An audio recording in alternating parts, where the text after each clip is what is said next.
வணக்கம் நண்பர்களே. இது டீ வித் கீதா. வழக்கமாக பார்க்குற அந்த குட்டி பேபி, அம்மா 2 பேரையும் இன்றைக்கும் லாபியில் பார்த்தேன். அவங்க கூட இன்னொரு குட்டி பாப்பா ஸ்கூல் யூனிஃபார்ம் போட்டுட்டு நின்றுட்டு இருந்துச்சு. ஸ்கூலுக்கு போகிறதுக்கு ரெடியாக அவங்களோட இன்னொரு குழந்த. அப்போ அவங்க ஹஸ்பண்ட் வந்து இன்னொரு குட்டி பையனை, அவனுக்கு ஒரு 4 வயசு இருக்கும், ஸ்கூலில் கூட்டிகிட்டு போய் விடுறதுக்காக அவர் கூட்டிகிட்டு வந்தார். அந்த அம்மாவுக்கு ஒரு குழந்த தான் நான் இவ்வளோ நாள் நினச்சிட்டு இருந்தேன். இன்றைக்கி தான் தெரிஞ்சது அவங்களுக்கு மொத்தம் 3 குழந்தைங்கன்ட்டு. அந்த குட்டி சின்ன பாப்பா 1 1/2 மாதம், அதுக்கப்புறம் இந்த 2 பசங்க. அந்த பொண்ணுக்கு ஒரு 30 வயசு தான் இருக்கும். ஹஸ்பண்டும் ரொம்ப யங்கா தான் தெரிஞ்சார். அவர் 2 பேரும் சைனீஸ். ஸோ ஏஜ் அவ்வளோ கரெக்ட்டா என்னால ப்ரெடிக்ட் பண்ண முடியல. 3 குழந்தைங்களோட அவங்கள பார்க்க நல்லா தான் இருந்துச்சு. ஒரு குழந்தை வளர்க்கவே நாக்கு தள்ளி போற இந்த காலத்தில, தைரியமா 3 குழந்தைங்க. அதுவும் அந்த குழந்தைகளுக்கு நடுவுல பெருசா ஏஜ் டிஃப்ரென்ஸ் வேற இல்ல. எல்லா குழந்தைங்களுக்கும் எல்லா குழந்தைங்களுமே குவைட் டிமாண்டிங் ஏஜ் தான். வளர்க்குறப்ப கஷ்டமா இருந்தாலும் வீடு எப்பவுமே கலகலப்பா இருக்கும்ல. 3 பசங்கள்லாம் இருந்தா. ஒரு பிள்ளை இருக்கிறவங்க வீட்ல வந்து பேரண்ட்ஸும் குவைட் டிமாண்டிங், பிள்ளைங்களும் குவைட் டிமாண்டிங். பிள்ளைங்க மேல ரொம்ப ப்ரெஷர் போடுவாங்க பேரண்ட்ஸ். இங்க போகாத, அத தொடாத, அவங்களோட பேசாத, இப்படி செய், இப்ப தூங்கு, இப்ப எழுந்திரி, ஏகப்பட்ட கண்டிஷன்ஸ். இது எல்லாமே ஓவர் புரொடெக்ஷன் அண்ட் ப்ளஸ் ஒரு பொசசிவ்னஸ்ல வர்றது தான். 2 பிள்ளைங்க இருக்கிற வீட்ல பிள்ளைக்கு கொடுக்குற அட்டென்ஷன் 2வது குழந்தைக்கு கண்டிப்பா கிடைக்காது. என் பொண்ணு ஸ்ருதிய என்னென்னவோ கிளாஸ்லலாம் போட்டேன் சின்னப்பா இருக்கும்போது. ஆ அப்புறம் என்னென்னவோ சொல்லிக் குடுப்பேன். ரைம்ஸ் சொல்லிக் குடுப்பேன். சீக்கிரமாவே எழுத சொல்லிக் குடுத்தேன். ஆனா ரிஷிக்கு எந்த ப்ரெஷரும் கிடையாது. அவர் இஷ்டம் தான்.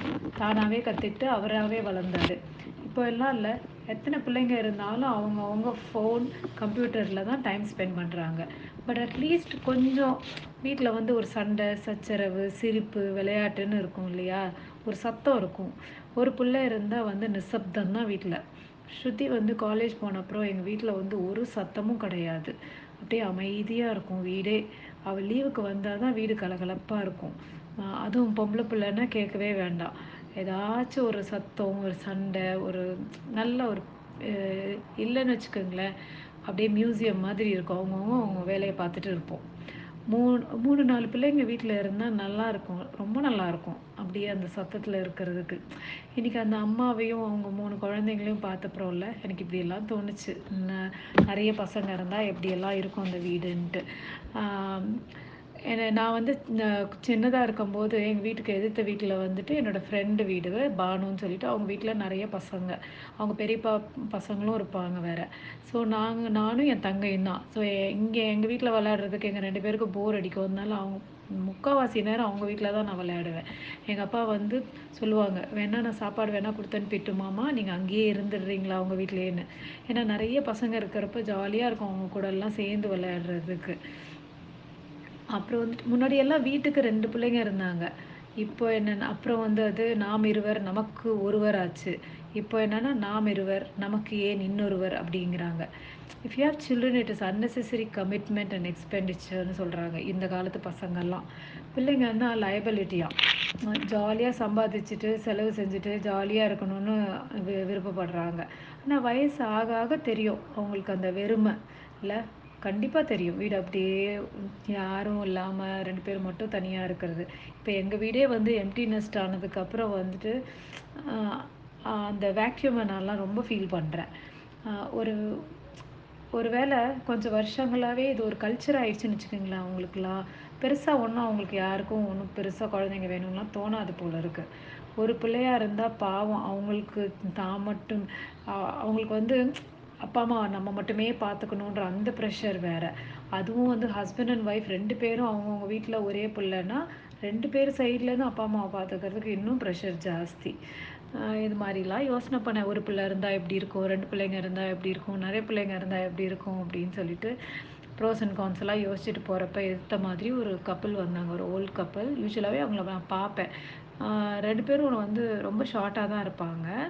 ஆ அவங்க அந்த வயசானவர் வந்து அவர் கொஞ்சம் குண்டா, ஷார்ட்டா அது மாரி ஒரு மாரி ப்ளம்பியா பட் கியூட்டா இருக்கும் அவர பார்க்கறதுக்கு.